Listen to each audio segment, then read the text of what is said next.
Hi, I'm Tom Metzger, your host for Race and Reason, the longest running program of its kind in the United States on cable access TV. Why? Because it's free speech. Total freedom of speech. That small island of free speech in a sea of controlled and managed news. We've got a hot one today. I'm going to introduce now Joe Hadenough. Nice to have you with us, Hi, Joe. Tom. Beautiful to be here. Now, what is this, Joe? The only thing is, my name really isn't Joe Hadenough, you see. But I really can identify with a cartoon character in a war paper. I've got to wear this because of, I have my own business, you see. And I know that these kikes and also these the white traders, you know, these so-called conservatives that work hand-in-hand with the Jews would have me out of business in no time. So you have to disguise yourself I've got to, yeah. To have freedom of speech. To have freedom of speech, right.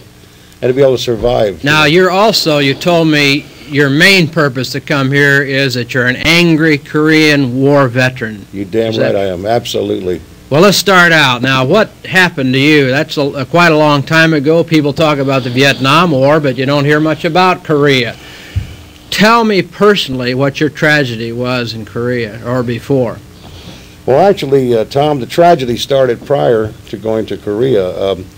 I was a married man and had a lovely wife, and we were married 2 years before she got pregnant, and, you know, we wanted to have children, and when she did get pregnant, in 1952, I got a greetings in the mail from none other than Harry S. Truman. And I was Harry Solomon Truman? Harry Solomon Truman, yeah, the haberdashery guy, you know, that sold hats. Captain in the artillery, I heard. A nobody, but made president. Well, Pendergast made him somebody. Yeah. Anyhow, this draft notice came in the mail, and my first wife was very upset over this, and so was I, because, you know, I can read. I've had a very good formal education, and they used to publish in my hometown newspaper the number of Marines and Army guys, infantry, that were getting killed every week, and their names, you know. This is frightening when you read this in the paper, you know. And well, how long had the war been going on in Korea, or the police action, as they called it? Well, I resent that police action, but that's Truman. That's not yours. Truman said that. It was a real hot war, believe me. 2 years. The war started in 50, and I got drafted in 1952. I'd much rather been over there in 50 with MacArthur than that traitorous Ridgway. He's a member of the Council of Foreign Relations, by the way. Anyhow, I got inducted and I was taken to Camp Meade, Maryland, and then from Camp Meade, Maryland, I was sent to Schofield Barracks for infantry training. That's in Hawaii. In Hawaii. Yes. And I didn't want to be there. I was a happily married man. You know, there was no declared war. I never heard anything about a war being declared, and I never knew where Korea was. And the Koreans hadn't attacked the United States right, at that they time. hadn't attacked the United States. They didn't know that to me. I didn't know what a Korean was then, you know. But nonetheless, I was sent over there and took a week training, and while over there during a period of training, my first wife had become desperately ill with the child. And I was raised a Catholic, and I went to a Catholic priest and said, "Father," I was crying, I hate to admit it, you know, I was 22 years old. "Could you possibly get me an emergency leave? My wife's hemorrhaging in a hospital." And he said to me very devotedly, "Son, if she dies in childbirth, she'll go right to heaven." Well, I don't want to say here on television what I told that priest, and that was the end of the Catholic Church and me right there. Nice consolation. Nice consolation, yeah. And they were sending guys directly from Schofield Barracks, they call it Operation Pineapple, directly to Korea without being sent home on leave, until some of the guys had stowed away on jet planes and went back stateside. They went AWOL, and they complained to their congressmen and senators, and I was fortunate. I was not shipped directly to Korea. I want to bring up another very important point, though. The biggest part of my company that I was in, oh, by the way, I had a nigger sergeant that hated my guts because I was from Baltimore. Mm-hmm. And the biggest part of my company were blacks. Now, what's ironical, here I'm a married man with a wife that's in a hospital, very sick with child, and myself, an Apache Indian, 2 other white guys, and 1 black got orders for FECOM, which is Far East Command Korea, and the rest of them guys got orders for Germany. I didn't know why then, but I resented it, but I know why now. Why? They went over there to fight the Battle of the Frauleins, to propagate and mongrelize the white race in Germany, and they did a lot of that. Do you think somebody behind the military seems to really advocate this type of thing? Well, certainly. Certainly, absolutely. So these fellows all went to... Hell, the war was going on in Korea, not Germany. So they sent them to Germany, all these blacks, to fraternize with the white Germans, girls, and sent you over there. The cream of the crop over there to get bumped off. So what happens next? Well, I went home on leave, and my first child was born dead. It was a very traumatic, emotional experience. I wanted to kill the doctor. I felt he was responsible. I was a pretty hardened, trained warrior by this time, you know. But I went through a series of AWOLs. Then eventually they called me up, sent me a telegram, said you're going to be shot as a deserter if you don't turn yourself in. And I did. And then I took the train back from the East Coast to Camp Stoneman, California. And from Camp Stoneman, I got shipped over to Korea on a troop ship.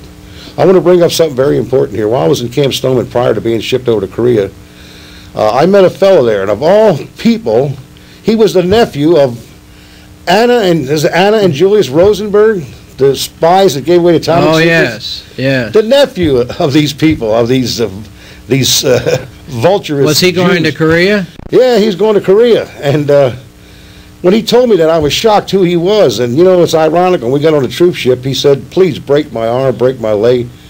I said, you cowardly Jew, fall down the stairs and break your own, you know, the steps of the ship. Break your own arm or your own leg, you know. He wanted to get out that bad, huh? Oh, yeah. But he was on the troop ship, you know. I'd never seen him before. So what happens when you get to Korea? Well, when I got to Korea and hit Busan, we got on a train. We got fired out no sooner the train took off from Busan. There was Sigmund Rhee had turned a whole bunch of North Korean communists loose. He said, these were my people. These were hardened North Korean communists that were captured by troops prior to my getting there. And it had to be these characters shooting at these little Japanese trains that we were going up to the front on. He left them loose behind the lines? Yes. Sigmund Rhee did that, yeah. He said, these are all my people. Yeah. And we had to pay the price. You know, we're getting shot at. Luckily, we all hit the deck on a train. The bullets are going crashing through the windows. You know, a lot of people don't realize how vicious the Korean War was. And they talk about the Vietnam War, but the Korean War was probably one of the most vicious wars that our people have been in. Well, according to a book I've got here, which I appropriated from the library, I said I lost it, but I wanted a copy of my own. General Douglas's book, Reminiscences. Douglas MacArthur. Yes, General Doug, you know, my favorite general, him and Patton, the only two real generals I think we had.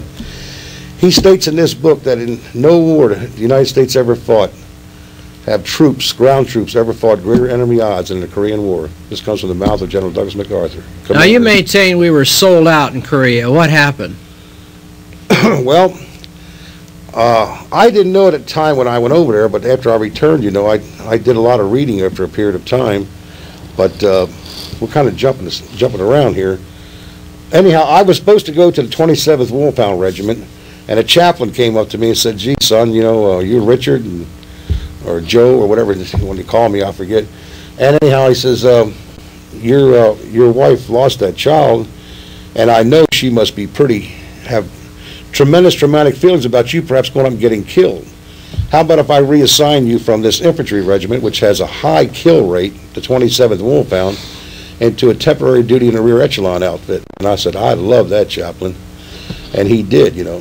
I was in the 25th Div.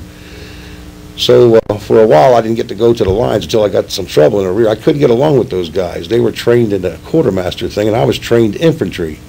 So I got in a scuffle with a sergeant, beat him up, and I was consequently sent up to the front, you know, after about a month or two. But I come back pretty messed up, nervous from the Korean War, sick. I got addicted to alcohol over there, codeine. It was very cold. Before we get to that, did you saw a lot of your own buddies killed over there? Oh, God, yes, absolutely. The body bags were piled sky high. That's the point I wanted to bring out. See, when I had gotten over there, General Douglas MacArthur, God rest his soul, was impeached by that jerk, Harry Truman. He was, you know, I mean, not impeached, but he was fired. And Ridgway, General Matthew B. Ridgway, became my commander. And Ridgway, I learned later, many years later, was a member of the Council of Foreign Relations. That's David Rockefeller's great organization, see. So was Eisenhower, by the way. But this man was dismissed and fired. He actually won the war in 1950 with that one Incheon invasion. Now, were you part of the people that were caught with that before the Incheon invasion? No, I was there. I went there in 52.